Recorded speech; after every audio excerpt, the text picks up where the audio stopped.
Oi, meu nome é Juliana Naomi e eu vou apresentar CI para Unity, dos testes ao deploy.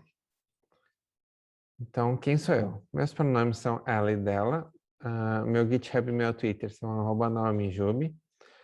Eu sou uma Tools e Online Engineer na Ubisoft do Canadá. Eu sou escritora dos livros TDD para Games e Game Development, Programação Funcional e Concorrente em Rust e o livro Open Source Web Dev Rust.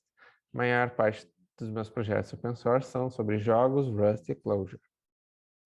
Então, sobre o que a gente vai falar hoje? Como configurar testes para Unity, os tipos de testes que você tem para Unity, o que é um CI para Unity, testes no GitHub Action, um build no GitHub Actions e o deploy no GitHub Actions. Então, como configurar os testes na Unity? O principal ponto é ter a Unity instalada, e aí precisa ser a versão 2019 ou mais recente. Então, como é que começou a história dos testes na Unity? Há muito tempo atrás, faz uns 5, 6, 7 anos, a Unity lançou o Unity Test Tools, que era um bundle que permitia as pessoas realizar alguns testes unitários e alguns testes de integração nos seus jogos na Unity. Tem vários vídeos do Tomek Pasek explicando como fazer, qual era a ideia do projeto e como isso chegou lá. Atualmente, no próprio blog da Unity, tem vários tutoriais de como fazer TDD para jogos em inglês. O atual recurso que a Unity tem para fazer testes chama Unity Engine.TestTools, ou seja, é um bundle interno da Unity Engine para fazer test tools. Ele utiliza majoritariamente o NUnit como a ferramenta de assert, e ele tem dois tipos de anotação. A anotação teste, para fazer testes mais unitários, e a anotação unit test, para fazer testes mais a nível de integração. Para encontrar o test runner, é só em Window, General e Test Runner. Ali vocês vão encontrar o test runner. Para qualquer projeto com teste, vão precisar de um assembly definition, tanto para o projeto onde vão estar os testes, quanto para o projeto onde vão estar os scripts. Então, uma vez que a gente abriu o Test Runner, a gente vai ali no Create Edit Mode Test ou no Create Play Mode Test. Eu já vou explicar a diferença entre eles e vai criar um folder com um Assembly Definition. Nesse Assembly Definition, a gente vai definir para quais plataformas a gente quer que esse nosso teste rode. Aqui, no caso, eu escolhi o WebGL e o editor. E com esse folder contendo um assembly definition, a gente pode partir para criar o primeiro teste. Para criar o primeiro teste, a gente vai no folder, clica em Create, Testing e um C# Test Script. Esse primeiro teste vai ser bem simples, ele vai ser uma coisa meio aleatória, gerado, e ele vai ter dois testes dentro dele de tipos diferentes. Então, um teste que é o Demo Test Script Simple Passes, que é simplesmente um assert dizendo que X passa. E vai ter um Unit Test que retorna uma interface enumerator que vai simplesmente pular um frame. Só isso. Para executar esses dois testes, a gente pode ir no Test Runner e clicar em Run All. Digamos que agora a gente queira fazer o nosso próprio teste. A gente agora cria um teste lá, no script Player Alive Test, por exemplo, e dá o nome de isAlive when instantiated returns true. Ou seja, quando a gente cria uma instância de Player Life, a gente garante que o método isAlive retorna true. Só que se a gente tentar executar o teste aqui no run all, vai dar um problema. Para resolver esse problema, a gente pode começar tentando criar a classe correspondente ao player life, que a gente vai instanciar. E essa classe já vai ter a função is alive e eu já vou retornar is true, porque o objetivo aqui não é explicar como fazer TDD, é só mostrar como, como configurar testes para Unity.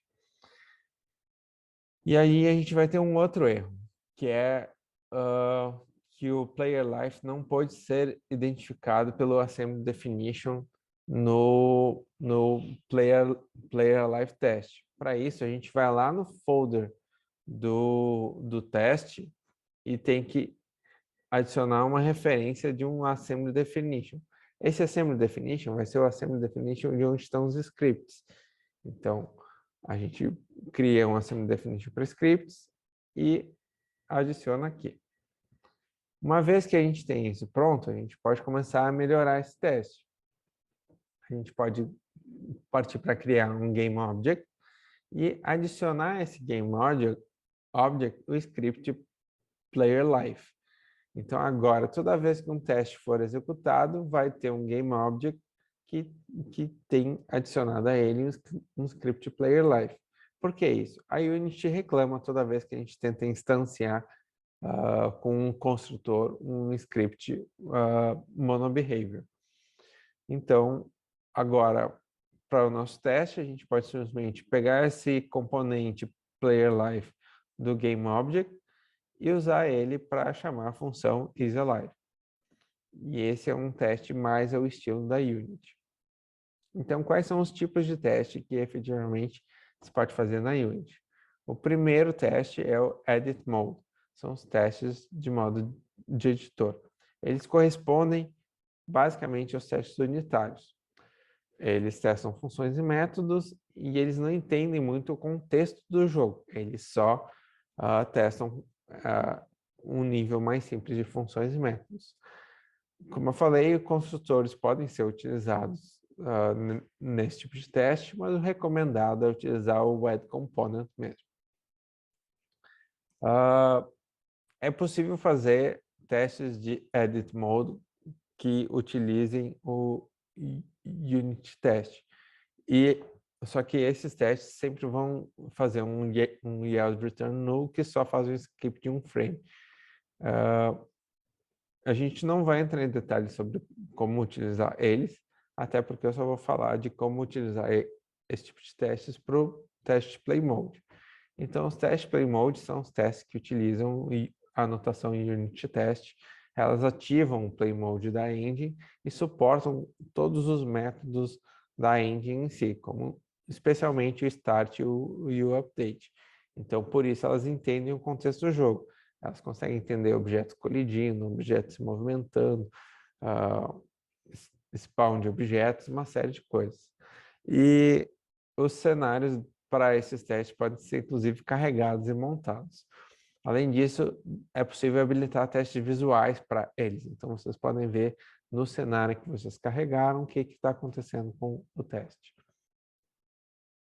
Em gestão de dependências, a Unity não tem um suporte oficial do Web Substitute, então precisa fazer uma pequena gambiarra ali para colocar o bundle dentro da Unity.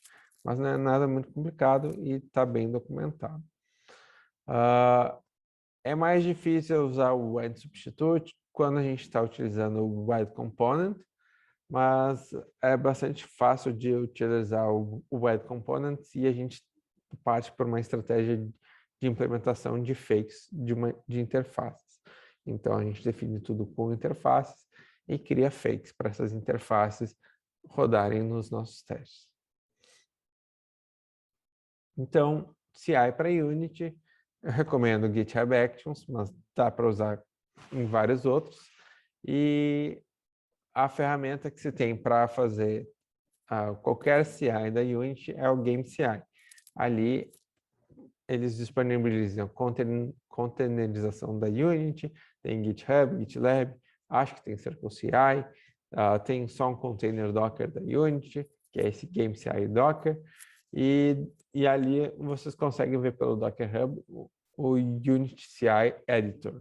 Ele só suporta versões 2019.3 para cima e, inclusive, tem tutoriais deles mesmos no GitHub de como setar esse CI. O problema é que a Unity exige licença. Então, para executar qualquer um desses estágios de um CI, a gente vai precisar ter uma licença ativada da Unity.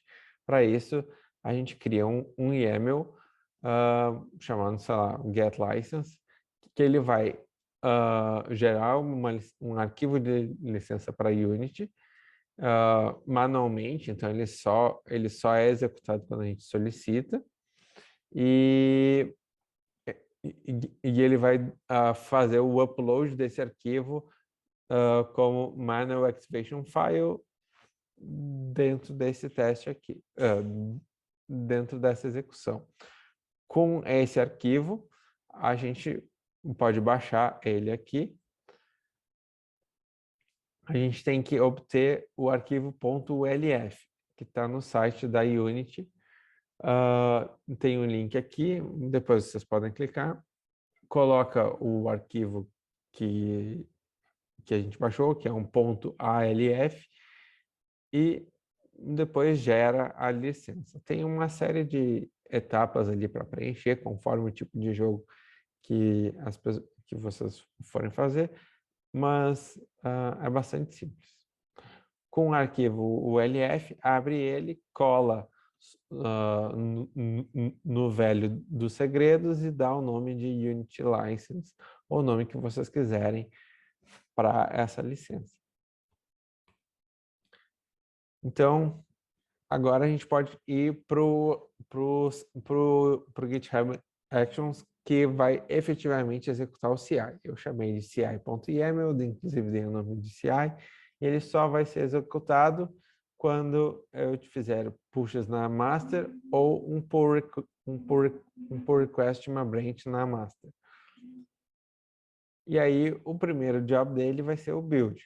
Nesse build, eu defini que tem uma matriz de plataformas. Então, vão ter duas plataformas. Essas plataformas, vocês podem ver aqui, que é o standalone do Mac e o WebGL. Por que o WebGL? Porque é mais fácil fazer deploy depois, pelo menos para testes rápidos. Então, esse build, ele precisa ter alguns passos. O primeiro passo é o básico para qualquer CI, é fazer um checkout. Depois, ele vai fazer o build para a plataforma específica. Então, com essa licença da Unity, nesta plataforma, ele vai executar essa ação aqui, do Unity Builder. Depois, a gente pode ir para os testes. É mais ou menos a mesma coisa, mas aqui a gente vai definir também na nossa matriz o tipo de teste que a gente quer. Então, Play Mode e Edit Mode. Nesses testes, a gente precisa ter algumas outras etapas. Então, a gente tem a etapa de execução do teste mesmo, além do checkout, com a licença. E aqui a gente define qual é o tipo de teste, ou seja, o test mode, onde esses artefatos vão estar localizados, o GitHub token para subir o artefato e qual é o nome dos resultados do teste. Depois disso, a gente tem uma outra etapa que é subir o artefato toda vez que esse teste for executado.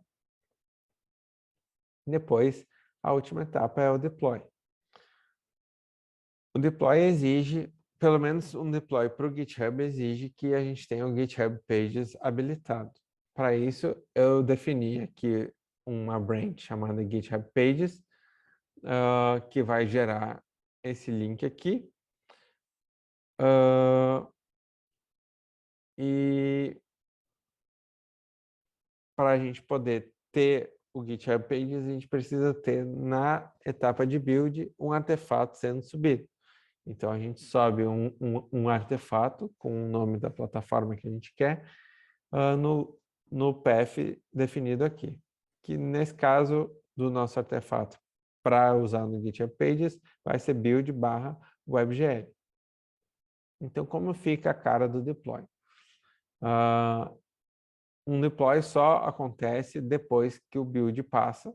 Então, ele tem esse needs build e ele vai ter uma série de etapas. A primeira etapa é o checkout, a segunda etapa é fazer o download do artefato. Então, aquele artefato que a gente construiu no build, e depois fez o upload, ele está aqui. E depois a gente faz o deploy desse artefato para aquela branch que a gente criou do GitHub Pages. Então, essa branch GitHub Pages e no folder build.wgl, que é onde está localizado. E é isso. Obrigado.